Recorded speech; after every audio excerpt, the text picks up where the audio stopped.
Before we begin, just a quick note. Today's episode discusses intentional vocal stutters used in music. This isn't meant to make light of speech impediments or the experiences of people who live with them. We're simply exploring the stories behind these songs and how these vocal choices made memorable hooks. Now, onto the episode. Welcome back to Who Ordered the Pie, the podcast where music history, the stories behind the songs, and a little something in your glass all come together. This is Christopher, and for starters, I apologize for taking a couple weeks off there, but we did head out of town and went on a little vacation up to New York City. I saw the new Lost Boys play, which was friggin' amazing. I love it. And from a musical standpoint, if you're a fan of the Lost Boys, you know that Cry Little Sister is like the most momentous song in that whole show, in that movie. And I was worried it wasn't going to be in the play. It is in there, so rest assured. None of the other songs are in there. They're all new because it is a musical, but Cry Little Sister is in there. But anyway, back to Order of Pie. Oh, and one more excuse I've got going on here. I'm a little under the weather and not feeling great. Of course, I've got the crud that you always get from being on travel and being around all those strangers on the plane.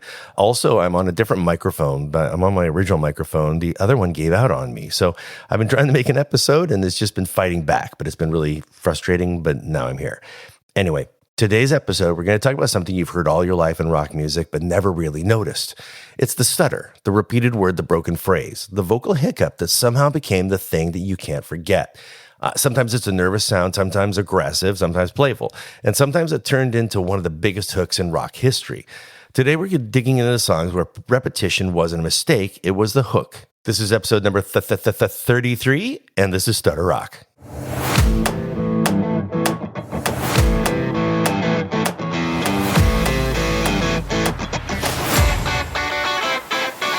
Before stuttering became a stylistic trick in rock music, there was My Generation by The Who. Released in 1965, the song reached number 74 in the United States and became a defining anthem in the UK, eventually turning into one of the most influential rock singles ever recorded.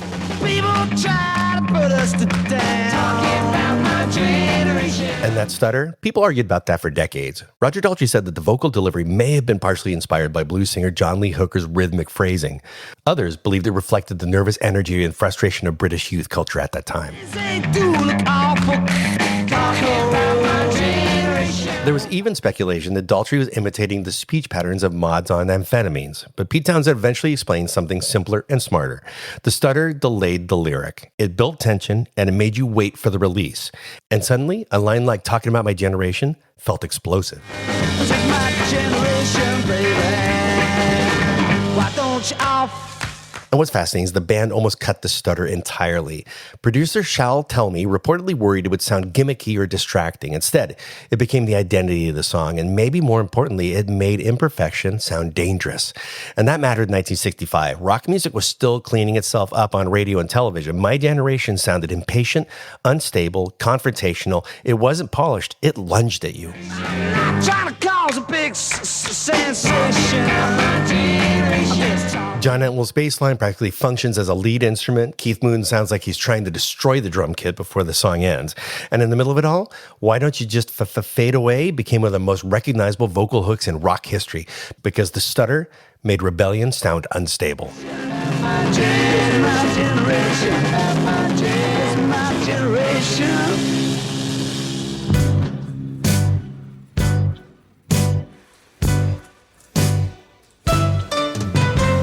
Now, this one is different because Bennie and the Jets by Elton John wasn't angry, it was theatrical. Released in 1974 on Goodbye Yellow Brick Road, the song hit number 1 in the United States and became one of Elton's signature recordings. Hey kids, shake and loose together, spotlight sitting something that's known to change the weather. And that stutter in Bennie, that wasn't there because Elton forgot the lyric. It was there because the entire song was designed as satire. Bernie Taupin wrote the lyrics as a parody of futuristic glam rock bands and manufactured pop culture. A fake band, the exaggerated crowd worship, and a strange sci-fi vibe. It was intentionally over the top. You're gonna hear electric music, solid balls of sound. Producer Gus Dudgeon leaned into that concept completely. The audience noise layered into the track was largely artificial. The song was assembled to sound like a massive live performance, even though most of it was studio created. And for years and years, I thought that crowd was completely real. Honestly, I bought it. And I say this as somebody who thinks Goodbye Yellow Brick Road might be my favorite album of all time. But one day I was listening to Bennie and the Jets closely with my headphones and suddenly something felt off. The hand claps sounded too synchronized, too perfect.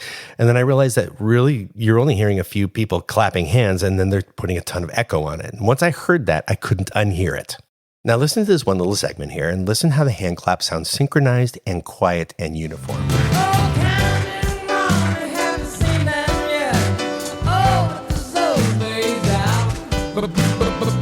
And when I realized that the live crowd was basically an illusion, that made me love the song even more, because Elton John and his producer weren't just recording a song.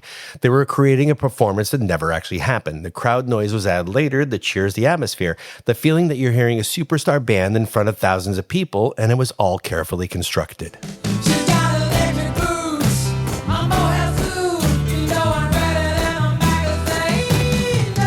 And how many of us love the fact that he says magazine? I mean, to drag that out, it's just beautiful. But anyway, the detail, I should say, that really sells the illusion happens before the song even starts. That opening electric piano hit and the sound of the piano bench being thumped. Elton taps the keys before the groove comes in, and that was not meant to be in the recording.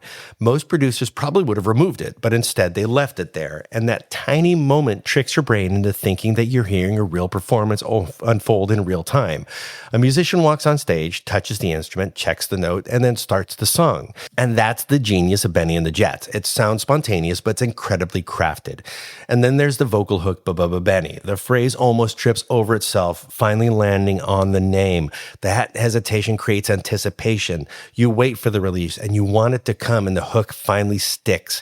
Ironically, some people on the label reportedly thought the song was too strange to be a single, too unconventional, too weird for radio. Instead, it became one of Elton's signature hits. And today, all it takes is those opening stutters, and you know exactly what's coming. Bennie and the Jets.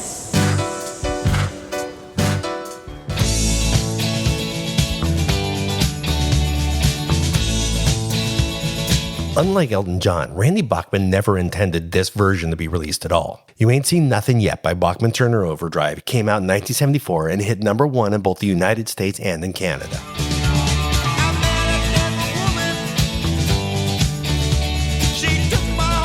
So now this was really kind of meant to be an inside joke originally. What happened was Randy Bachman was in the studio recording the vocal, and his brother Gary was there. Now Gary had a real speech impediment, and Randy was razzing him like brothers will do.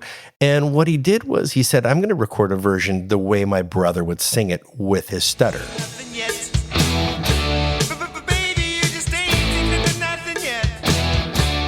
Now, this track was only meant to be a rough guide vocal, not the final version. In fact, Bachman reportedly planned to re-record the vocal completely, but when Mercury Records executives heard the playback, they loved it exactly like it was.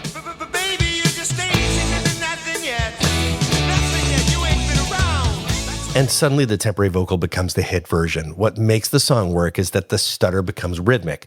It almost acts like percussion. In this song, the stutter isn't anxiety or tension, it's groove. The repeated syllables act almost like another percussive instrument. Repetition creates momentum before the groove drops back in.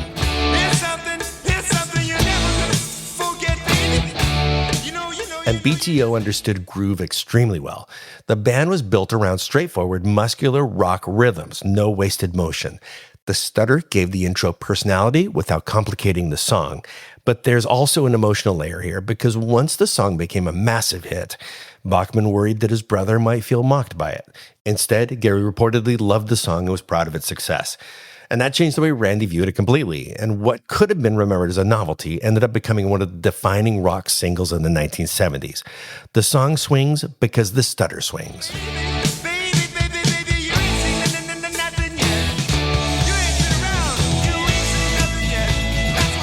And for our next song, David Bowie understood something most artists didn't.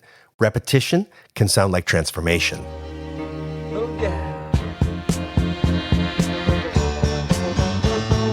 Released in 1971, Changes became one of Bowie's defining songs and later reached number 41 in the United States after growing steadily over time. Still don't know what I was waiting for, and my time was running wild. The stutter here feels completely different than the others we've talked about so far. This isn't nervous, it isn't comedic, and it isn't aggressive. It feels intentional, stylized, almost elegant. Take that test, change it. And that's the entire point. Bowie understood that repeating the word changes actually makes the listener hear transformation happening in real time. The word itself feels unstable while he sings it, like it's shifting shape in front of you. The stutter isn't there for rhythm alone. It's there to embody the song's central idea. Constant reinvention, constant motion. Bowie was essentially announcing his own artistic philosophy in real time. Don't stay still, don't become predictable. Change before the audience expects you to.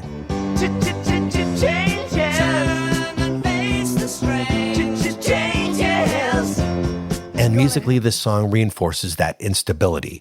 The chords shift unpredictably. The arrangement feels theatrical, but restless. Even the saxophone part seems to push the song forward instead of settling in the comfort.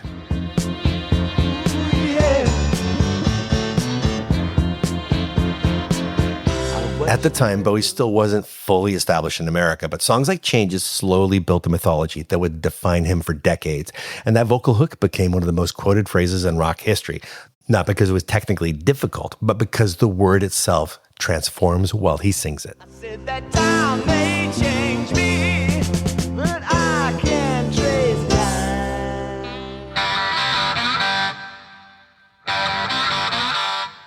Sometimes the repetition doesn't sound nervous at all. Sometimes it sounds like swagger. On the day I was born, the nurses all gathered round. George Thorogood and the Destroyers released Bad to the Bone in 1982, and while it only reached number 27 on the mainstream rock charts initially, the song became a permanent part of American pop culture through movies, television, and sports arenas. I was bad to the bone, bad to the bone. And the hook could not have been simpler. Bad. That repetition works because Thorogood leaves space around it. The riff does most of the heavy lifting. 3 notes, instant recognition.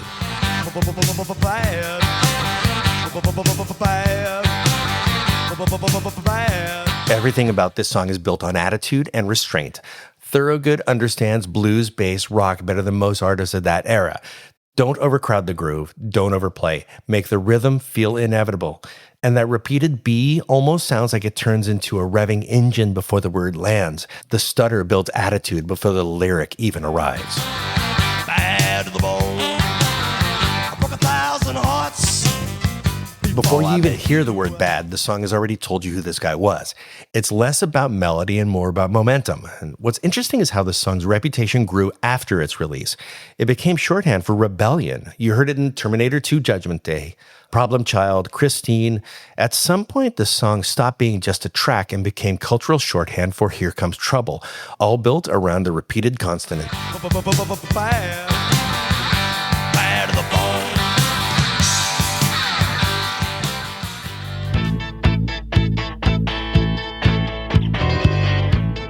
And the Talking Heads approach repetition differently. Everything about Psycho Killer feels tense and nervous, like you can't relax. I'm tense and nervous and I can't relax.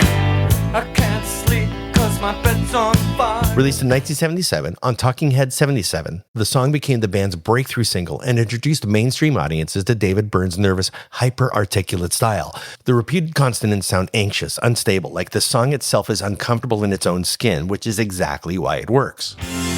Psycho killer, qu'est-ce que c'est? Fa, fa, fa, fa, fa, fa, fa, fa, fa. David Byrne has said that this song is partially inspired by, believe it or not, Alice Cooper, and partly by the idea of what a homicidal narrator might sound like if he were an intelligent, articulate, and socially functional human being. Not a movie monster, not a screaming maniac, someone who could stand next to you at a party and seem completely normal, until suddenly he wasn't. And that's what makes the stutter so effective. Run, run, run, run, run, run, run away. It's not theatrical like Elton John, and it's not swagger like George Thorogood. It sounds psychological, like the character is trying to maintain control while tiny cracks start to appear on the surface. Oh, psycho killer, qu'est-ce que c'est? Fa, fa, fa. It's so interesting to learn that there's a deeper meaning to this song than we thought. The stutter exists because David Byrne wanted the listener to hear instability creeping into an otherwise controlled voice. The narrator is unraveling in real time. And then there's the French section, qu'est-ce que c'est, which is French for what is this. It's a strange interruption that feels almost like the narrator momentarily loses his place in reality.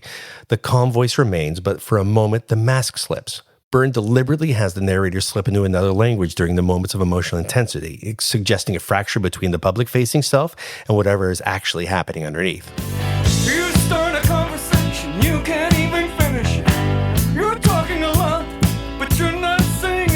And now that we know Burns' intent, it really changes the essence of this song. It changes how we interpret it. When I have nothing to say, my lips are sealed.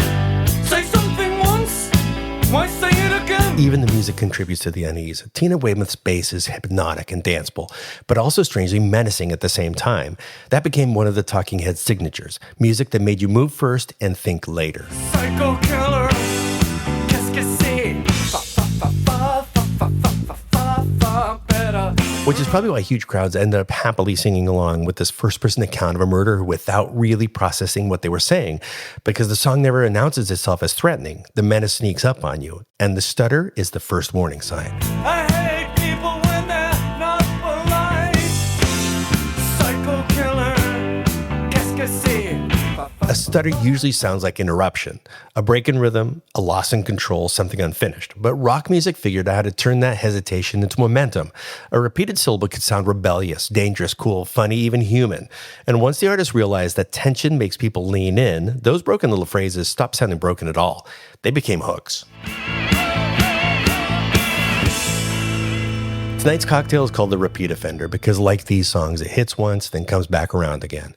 It's a bourbon-based cocktail with ginger, black cherry, and a little bit of smoky citrus. Bold up front, a little sharp around the edges, but layered enough that each sip changes slightly the longer you sit with it. Here's how to make it. In a cocktail shaker, you're going to add 2 ounces of your favorite bourbon, 3/4 of an ounce of black cherry syrup, 1/2 ounce of fresh lemon juice, 3/4 of an ounce of ginger liqueur, 2 ounces of Angostura bitters, and then you're going to shake that with ice and then strain into a rocks glass over a large cube. Finish with a smoked orange peel. The smoke lingers just a little longer than you expect, kind of like these songs. Because whether it was an accident, a creative choice, or a carefully crafted hook, every song we talked about tonight found its way to turn repetition into identity. A few repeated syllables, a moment that almost sounds like a mistake, and somehow that's the part we remember. Until next time, here's the loud riffs, quiet sips, and the stories in between.